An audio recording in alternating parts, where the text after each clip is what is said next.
This past year, I decided to stop trying to conjure forth games from raw JavaScript and switch to using a game engine and actually finish a game. I eventually landed on Godot, so after I went through a Heartbeast tutorial to give me a feel for the digital incantations required, I needed a small starter project that I could actually finish. Unfortunately, all my game ideas were grandiose because I've been thinking about them for years. I needed something I'd be less emotionally attached to so that I could keep the scope as small as possible. So, I asked my son what I should do, and, long story short, codename Zelda But Blobs began, eventually culminating in what became Blanc's Amazing Adventure.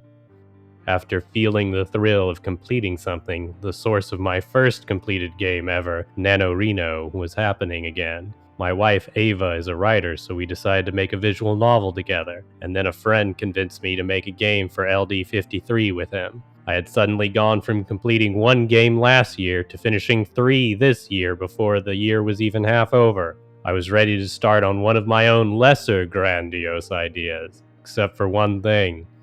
From my daughter's perspective, I had made a game for my son, one for my wife, and then another for my friend. So she came up to me and asked, "When are you going to make a game for me?"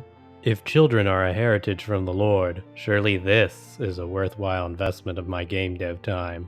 Besides, having at least one guaranteed fan sure is nice. So, I asked her what she wanted, and here's what she told me. Something that, like Tamagotchi, there needs to be babies. The babies race for a job. You should be able to be the babies.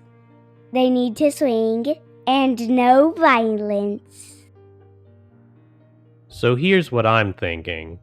You control a digital spirit that will enact your digitized will. You know, as opposed to your actual spirit that enacts your embodied will through your, well, body.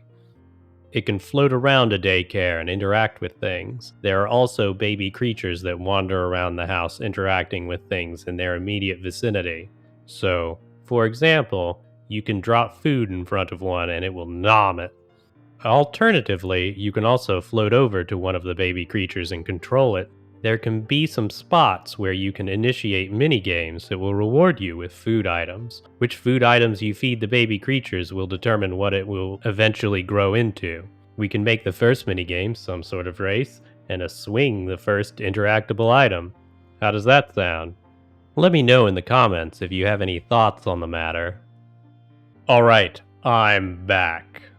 I've implemented the swing and it turned out to be less hard than I thought. I drew a creature and had my daughter draw a swing set for me.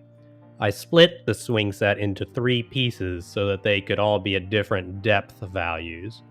All I needed to do to get the creature to ride the swing was create a node 2D that was a child of the seat, and then, when the player interacts with the swing set, I save a reference to the player and update the player's position to be on the seat, that I then proceed to rotate back and forth.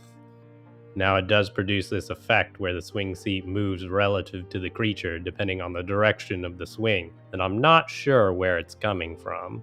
If one of you is cleverer than I am and knows what's going on with that, feel free to illuminate me in the comments. It doesn't look awful though, so I think I'm going to leave it for now and move on. I've never enchanted with third-dimensional magics before, but I learned how to Blender recently, and modeling some low-poly scenes has been pretty fun. I don't particularly enjoy drawing rooms, so I thought it might be interesting to make the inside of the house in the third dimension. I decided to try and mock something up to see how hard it would be, and it turns out Godot made it not hard at all. That being said, I'm way more comfortable with a mere 2 dimensions, and a whole house is a lot more involved than a single plane, so I haven't made up my mind yet. Regardless, I'm planning on cataloging this process of enchanting electrical impulses into a tiny digital reality. I hope you'll join me on this journey of my attempt to emulate the original creative act.